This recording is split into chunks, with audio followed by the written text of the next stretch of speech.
Hi students, welcome to learn with SRG.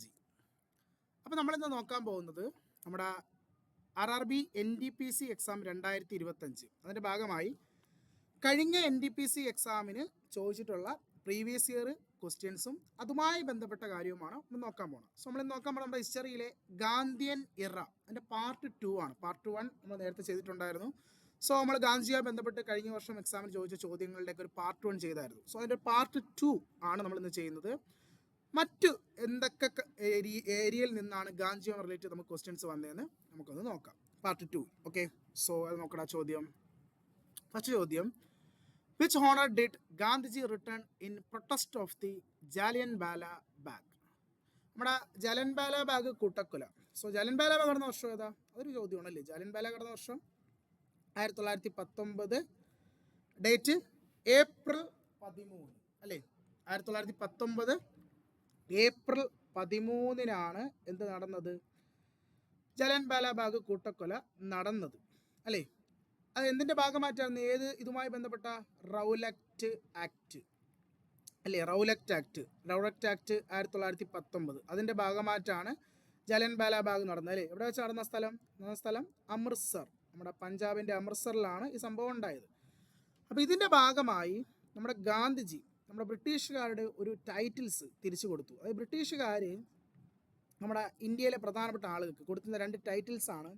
ഒന്ന് Kaiser I Hind എന്നൊരു ടൈറ്റിലും മറ്റൊന്ന് നൈറ്റിൻഹുഡും. ഇതിൽ ഈ ജാലിയൻവാല ബാഗിൻ്റെ ഭാഗമായിട്ട് കൈസർ ഐ ഹിന്ദ് എന്ന പദവി തിരിച്ചു കൊടുത്ത 2 ആൾക്കാരിൽ ഒരാൾ ഗാന്ധിജിയാണ്. സോ ആൻസർ ഏതാണ്? Option C, Kaiser I Hind ആണ്. ഗാന്ധി ആ ടൈറ്റിൽസ് തിരിച്ച് ബ്രിട്ടീഷുകാർക്ക് റിട്ടേൺ കൊടുക്കും. കൂടാതെ ഗാന്ധിജിയുടെ കൂടെ ഇതേ പദവി കൊടുത്ത ആളാണ് നമ്മുടെ സരോജിനി നായിഡു. നമ്മുടെ സരോജിനി നായിഡുവും ഗാന്ധിജിയുമാണ് ജാലിയൻവാല ബാഗുമായി ബന്ധപ്പെട്ട് കൈസർ ഐ ഹിന്ദ് എന്ന പദവി തിരിച്ച് കൊടുത്തത്. ഇനി നൈറ്റിൻഹുഡ് എന്ന പദവി തിരിച്ചു കൊടുത്തത് ആരും ചോദിക്കും. അത് വേഗമായി ബന്ധപ്പെട്ട് തന്നെ ജാലിയൻവാല ബാഗുമായി ബന്ധപ്പെട്ട് നൈറ്റിൻഹുഡ് തിരിച്ചു നൽകിയത് നമ്മുടെ ടാഗോറാണ്, നമ്മുടെ രവീന്ദ്രനാഥ് ടാഗോർ. സോ 2 പേരും, ഈ 2 മീൻസ് 3 പേരും അവരുടെ പദവികൾ തിരിച്ച് ബ്രിട്ടീഷുകാർക്ക് കൊടുത്തത് ഏത് സംഭവവുമായി ബന്ധപ്പെട്ടാണ്? ജാലിയൻവാല ബാഗുമായി ബന്ധപ്പെട്ട്. അതിൽ ഗാന്ധിജിയും സരോജിനി നായിഡുവും കൊടുത്ത പദവി ഏതാ? കൈസർ ഐ ഹിന്ദ് എന്ന പദവിയും ടൈറ്റിൽസും. ടാഗോർ കൊടുത്ത ഏതാ? നൈറ്റിൻഹുഡ് എന്ന പദവിയാണ് രവീന്ദ്രനാഥ് ടാഗോർ റിട്ടേൺ എന്ത് ചെയ്യുന്നത്? ബ്രിട്ടീഷുകാർക്ക് കൊടുത്തത്. എന്തിൻ്റെ ഭാഗമായി? ജാലിയൻവാല ബാഗ്. അപ്പോൾ ഏത് വർഷമാണ് ജാലിയൻ ബാഗ്? 1919 ഏപ്രിൽ 13 അമൃത്സറിൽ നടന്ന ഒരു സംഭവമായിരുന്നു. ഓക്കെ, ദെൻ അടുത്ത ചോദ്യം, Chauri Chaura incident occurred in which year? നമ്മൾ നേരത്തെ പഠിച്ചുള്ള സാധനമാണ് ചൗരി ചൗര അല്ലെ. നമ്മൾ നേരത്തെ പഠിച്ചിട്ടുണ്ട്. ചൗരി ചൗര ഏത് വർഷമാണ്? 1922 ഫെബ്രുവരി 4 അല്ലെ. നമ്മുടെ ഫെബ്രുവരി 4 1922 നടന്ന സംഭവമാണ്. ഉത്തർപ്രദേശിലെ നമ്മുടെ ഗോരഖ്പൂർ ഡിസ്ട്രിക്റ്റിൽ നടന്ന ഒരു സംഭവമാണ് ചൗരി ചൗര എന്ന് പറയുന്നത് അല്ലേ. കഴിഞ്ഞ എക്സാമിന് ചോദ്യം അതായിരുന്നു അല്ലേ. ചൗരി ചൗര ഏത് ഡിസ്ട്രിക്റ്റിലാണ് നടന്നത്? എവിടെയാ? ഗോരഖ്പൂരിൽ അല്ലേ. ഇപ്പം ഡേറ്റ്, വർഷം, ഏത് വർഷം? 1922 ഫെബ്രുവരി 4. ഈ സംഭവവുമായി ബന്ധപ്പെട്ടാണ് നമ്മുടെ ഗാന്ധിജി എന്ത് പിൻവലിച്ചത്? നോൺ കോപ്പറേഷൻ മൂവ്മെൻറ്റ് അല്ലേ. നമ്മുടെ ഗാന്ധിജി നോൺ കോപ്പറേഷൻ മൂവ്മെൻറ്റ് പിൻവലിക്കാൻ കാരണമായ സംഭവം ചൗരി ചൗര ഇൻസിഡൻ്റ് ആണല്ലേ. ഇൻസിഡൻറ്റ് എന്താണ് ഞാൻ കഴിഞ്ഞ വീഡിയോയിൽ പറഞ്ഞിട്ടുണ്ടായിരുന്നല്ലേ. So answer 1922 February 4 Chauri Chaura ഉണ്ടായത്. ഓക്കെ, ദെൻ മൂന്നാമത്തെ ക്വസ്റ്റ്യനിൽ പോവാം. മൂന്നാമത്തെ ചോദ്യം, in which year Gandhi Irwin pact was signed? ഏത് വർഷമാണ് ഗാന്ധി ഇർവിൻ പാക്ട് ഒപ്പുവെച്ചത്? അപ്പോൾ ഇർവിൻ നമ്മുടെ വൈസ്രോയി ആണ്, ഇന്ത്യയുടെ വൈസ്രോയി ആണ് ലോർഡ് ഇർവിൻ. അദ്ദേഹം ഗാന്ധിജിയും തമ്മിൽ ഒരു സന്ധി ഒപ്പുവെച്ചിട്ടുണ്ട്. അതാണ് ഗാന്ധി ഇർവിൻ പാക്ട് എന്ന് പറയുന്നത്. ഇത് ഒരുപാട് എക്സാമിന് റിപ്പീറ്റായി ചോദിച്ചുള്ളൊരു ചോദ്യമാണ്. ഇത് ഒപ്പുവെച്ചത് 1931 31 മാർച്ച് 5 1931 മാർച്ച് 5 ഗാന്ധിജിയും നമ്മുടെ ഇന്ത്യയുടെ വൈസ്രോയായ ഇർവിനും തമ്മിൽ ഒരു സന്ധി ഒപ്പുവെക്കുന്നത്. ഏത് സന്ധി? Gandhi Irwin pact. ഏത് വർഷം?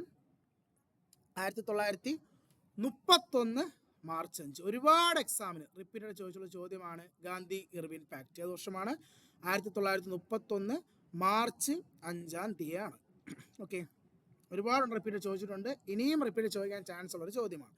ഇനി ഇതുമായി ബന്ധപ്പെട്ട തന്നെ ഒരു ചോദ്യമാണ് ഈ കാണുന്നത്. How many demands did Mahatma Gandhi make in his letter to Irwin, some of which were agreed to and came to be known as ഗാന്ധി-ഇർവിൻ pact. നമ്മുടെ ഗാന്ധി ഇർവിൻ തമ്മിൽ 1931 ഈ ഗാന്ധി-ഇർവിൻ പാക്ട് സൈൻ ചെയ്യുന്നതിന് മുമ്പ് നമ്മുടെ ഗാന്ധിജി നമ്മുടെ ഇർവിനോട് കുറച്ച് കാര്യങ്ങൾ ഡിമാൻഡ് ചെയ്തിരുന്നു. അത് എത്ര ഡിമാൻഡുകൾ എന്നായിരുന്നു ചോദ്യം. ആൻസർ ഓപ്ഷൻ എ 11 കാര്യങ്ങളാണ് ഡിമാൻഡ് ചെയ്തിരുന്നത് കേട്ടോ. ഇർവിനോട് 11 കാര്യങ്ങൾ ഗാന്ധി എന്ത് ചെയ്തിട്ടുണ്ടായിരുന്നു, ഡിമാൻഡ് ചെയ്തിട്ടുണ്ടായിരുന്നു. അതിൽ ചില കാര്യങ്ങൾ ഇർവിൻ എന്ത് ചെയ്തു, അക്സെപ്റ്റ് ചെയ്തു. അതുമായി ബന്ധപ്പെട്ടാണ് 1931 ഗാന്ധി ഇർവിൻ തമ്മിൽ എന്ത് ചെയ്യുന്നത്, സന്ധി ഒപ്പുവെച്ചത്.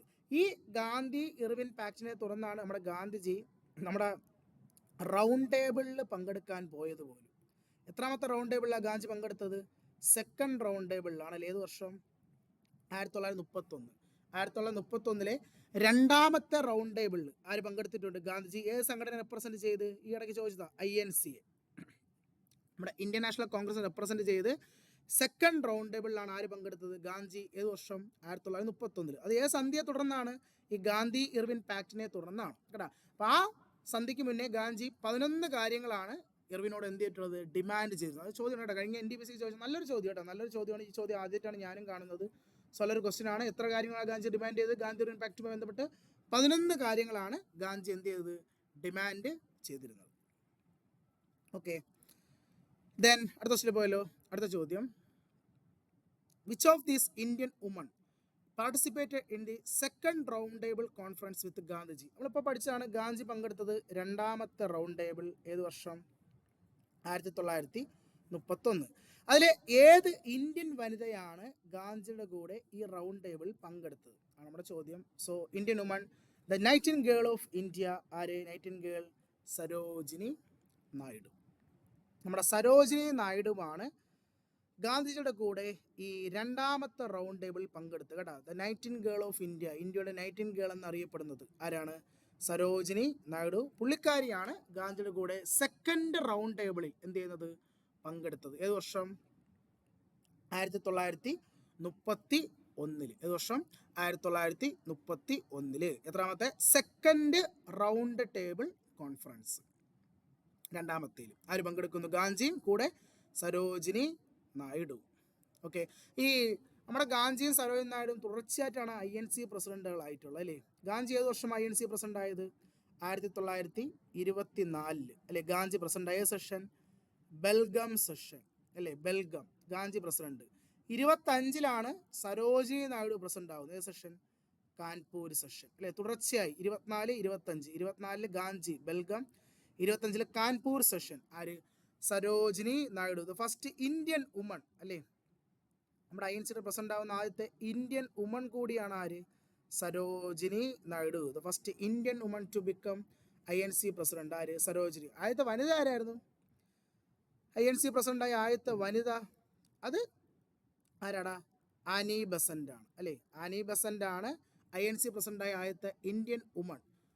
Indian woman Sarojini Naidu. First woman ചോദിച്ചാൽ, കാരണം ആനി ബസന്റ് ആരും ഒരു വിദേശിയാണ് അല്ലേ, ഒരു ഫോറിനർ ആണ് ആര്?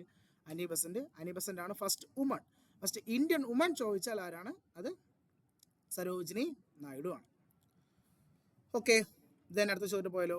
അടുത്ത ചോദ്യം, Poona pact was between Gandhiji and dash. Poona pact ഒരു ഇമ്പോർട്ടൻ്റ് ആണ്. ഇപ്പം നമ്മൾ കണ്ട ഗാന്ധി ഇർവിൻ പാക്ട് ഏത് വർഷം? 31. 1932 ഗാന്ധിജി ഒപ്പുവെച്ച ഒരു സന്ധിയാണ് പൂന സന്ധി എന്ന് പറയുന്നത്. പൂന പാക്ട്. ഇപ്പോൾ വർഷം 32 നോട്ട് ചെയ്ത് വെക്കുക, ചോദിക്കും. പൂന പാക്ട് ഏത് വർഷം? 1932. അത് ഗാന്ധിജിയും നമ്മുടെ അംബേദ്കറും തമ്മിലായിരുന്നു. ഗാന്ധി ആൻഡ് അംബേദ്കർ. ഗാന്ധിജിയും അംബേദ്കറും തമ്മിൽ 1932 ഒപ്പുവെച്ച സന്ധിയാണ് പൂന പാക്ട് എന്ന് പറയുന്നത്. ഈ പൂന പാക്ട് നമ്മുടെ എന്താണ്, കമ്മ്യൂണൽ അവാർഡുമായി ബന്ധപ്പെട്ട് വന്നൊരു സംഭവമാണ്. എന്താണെന്നറിയും ഈ കമ്മ്യൂണൽ അവാർഡ്? നമ്മുടെ ഈ തേർഡ് റൗണ്ട് ടേബിൾ, നമുക്കറിയാം എത്ര റൗണ്ട് ടേബിൾ ഉണ്ടായിരുന്നു? First, second, third. മൂന്നാമത്തെ റൗണ്ട് ടേബിൾ ഏത് വർഷമാണ്? 1932 അല്ലേ. 1932 ഏത് വരുന്നത്? മൂന്നാമത്തെ റൗണ്ട് ടേബിൾ വരുന്നത്. തേർഡ് റൗണ്ട് ടേബിൾ ഏത് വർഷമാണ്? 1932.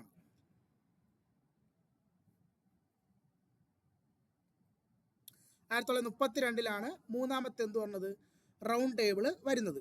അതിൻ്റെ ഏറ്റവും അവസാനം, ഈ റൗണ്ട് ടേബിളിൻ്റെ ഏറ്റവും അവസാനം നമ്മുടെ അന്നത്തെ ബ്രിട്ടീഷ് പ്രൈം മിനിസ്റ്റർ, ആരാണ് ഈ റൗണ്ട് ടേബിൾ വിളിച്ചു കൊടുത്ത പ്രൈം മിനിസ്റ്റർ എന്നറിയോ? Ramsay MacDonald. പുള്ളിയാണ് ആ സമയത്തെ പ്രധാനമന്ത്രി. പുള്ളിയാണ് ഈ റൗണ്ട് ടേബിൾ വിളിച്ചു കൂട്ടിയ പ്രൈം മിനിസ്റ്റർ. ചോദിക്കട്ടെ, during round table conference who was the prime minister of Britain? Ramsay MacDonald.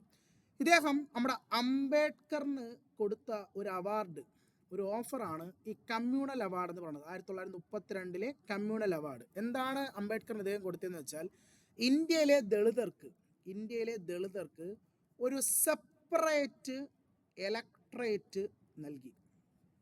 എന്താണെന്നറിയോ ഈ ഇലക്ട്രേറ്റ് എന്തെന്ന് വെച്ചാൽ നിയോജക മണ്ഡലം കേട്ടോ. നിയോജക മണ്ഡലം നമ്മുടെ ഇലക്ഷൻ്റെ ഇതില്ലടാ, റിസർവേഷൻ കേട്ടോ. നമ്മുടെ ഇലക്ഷൻ സമയത്ത് ദളിതർക്കൊരു സെപ്പറേറ്റ് മണ്ഡലം സീറ്റ്, അതാണ് കമ്മ്യൂണൽ അവാർഡ് എന്ന് പറഞ്ഞാൽ. ഈ ഒരു ഇത് ആർക്ക് കൊടുക്കും?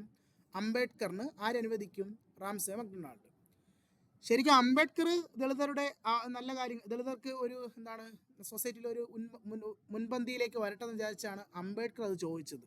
പക്ഷേ ബ്രിട്ടീഷുകാർ അത് വേറെ രീതിയിലാണ് കണ്ടത്. ബ്രിട്ടീഷുകാർ വീണ്ടും ജനങ്ങളെ തമ്മിൽ ഒരു വേർതിരിവ് ഉണ്ടാക്കാൻ വേണ്ടിയിട്ടാണ് കമ്മ്യൂണൽ അവാർഡ് പ്രഖ്യാപിച്ചത്. കാരണം ഇതൊരു ഡിവൈഡ് ആൻഡ് റൂൾ പോളിസി ആണല്ലേ, ആൾക്കാരെ ജാതിയുടെ പേരിൽ വീണ്ടും എന്ത് ചെയ്യുക, ഭിന്നിപ്പിക്കുക എന്നുള്ളത്. ഈ കാര്യം ആരറിയും? ഗാന്ധി അറിയുകയും അങ്ങനെയാണ് ഗാന്ധിജി അംബേദ്കറിനെ കാണണമെന്ന് പറയുകയും അംബേദ്കറുമായിട്ടൊരു മീറ്റ് ചെയ്യുകയും പൂന പാക്ട് ഒപ്പുവെക്കുകയും ചെയ്യുന്നത്. അങ്ങനെയാണ് അംബേദ്കർ എന്ത് റിജക്റ്റ് ചെയ്യുന്നത്? കമ്മ്യൂണൽ അവാർഡ് വേണ്ടെന്ന് വെക്കും കേട്ടോ. ആര് പറഞ്ഞേ തുടർന്ന്? ഗാന്ധിജി.